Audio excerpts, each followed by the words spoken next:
या देवी सर्वभूतेषु लक्ष्मीरूपेण संस्था नमस्तस्यै नमस्तस्यै नमस्तस्यै नमो नमः। या देवी सर्वभूतेषु समृद्धिरूपेण संस्था नमस्तस्यै नमस्तस्यै नमस्तस्यै नमो नमः।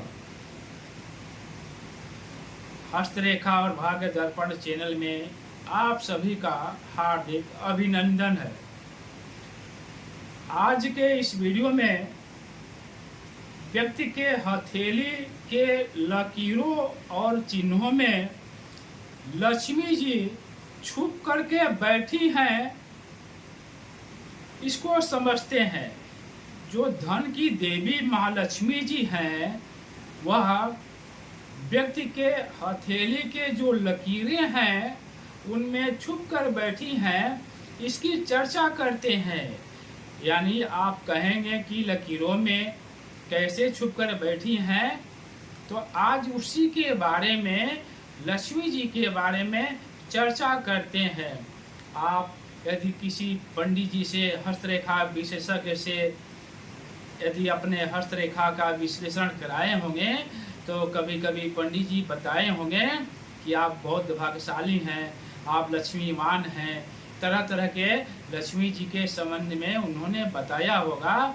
तो उसी के संबंध में आज समझने की कोशिश करते हैं कि हाथ की रेखाओं में लक्ष्मी जी छुप कर बैठी हैं, जरूरत है देखने के लिए।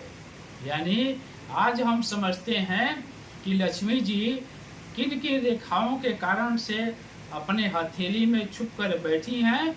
उन रेखाओं को खोजते हैं, तलाशते हैं और देखते हैं कि लक्ष्मी जी कहाँ पर बैठी हैं। सबसे पहले देखते हैं महालक्ष्मी योग। जिस व्यक्ति के हथेली में भाग्य रेखा सीधी स्पष्ट लंबाई लिए तथा शनि पर्व पर जा करके उसके मध्य बिंदु को स्पर्श करती हो तथा सूर्य रेखा चंद्र पर्वत से प्रारंभ हो करके सूर्य पर्वत के मध्य पहुंचती हो, तो आप समझ जाइए कि आपके हथेली में महालक्ष्मी योग निश्चित रूप से है। लक्ष्मी योग को समझते हैं। किसी व्यक्ति के हथेली में बुध वलय तथा शनि वलय हो तथा किसी एक रेखा द्वारा दोनों का संबंध हो गया हो, तो यह योग लक्ष्मी योग कहलाता है। यानी बुध वलय तथा शनि वलय दोनों हो तथा किसी एक रेखा द्वारा इन दोनों का स्पर्श हो गया हो, तो आप समझ जाइए कि उस व्यक्ति के हथेली में लक्ष्मी योग निश्चित रूप से है। नवलक्ष्मी योग, यदि हथेली में भाग्य रेखा, सूर्य रेखा तथा बुध रेखा तीनों के तीनों मणिबंध से निकलती हो, तो यह योग होता है श्री महालक्ष्मी योग। जिस व्यक्ति के हथेली में तराजू का चिन्ह दिखाई देवे, तो श्री महालक्ष्मी योग निश्चित रूप से होता है। अब देखते हैं भाग्योदय योग। जिस व्यक्ति के हथेली में भाग्य रेखा मणिबंध से प्रारंभ हो करके मध्यमा के दूसरे पोर तक पहुंचती हो, तो भाग्योदय योग होता है।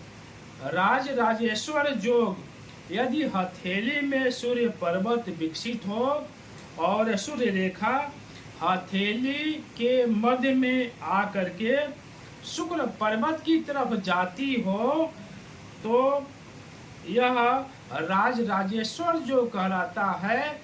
लेकिन कोई बाधा नहीं होना चाहिए।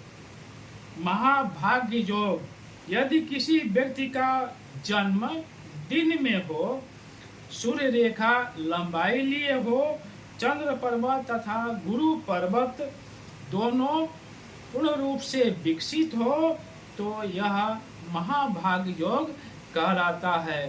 अब हम सभी नए व्यूवर्स या पुराने व्यूवर्स हैं, जो भी हमारे भाई बहन हैं, यदि चैनल को सब्सक्राइब नहीं किए हैं तो कृपया सब्सक्राइब करें, दूसरे को शेयर अवश्य करें, जिससे यह ज्ञान उनको भी प्राप्त हो सके।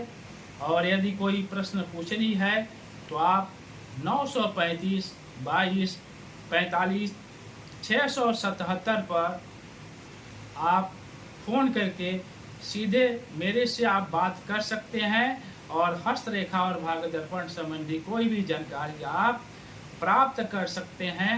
आप सभी को बहुत बहुत धन्यवाद।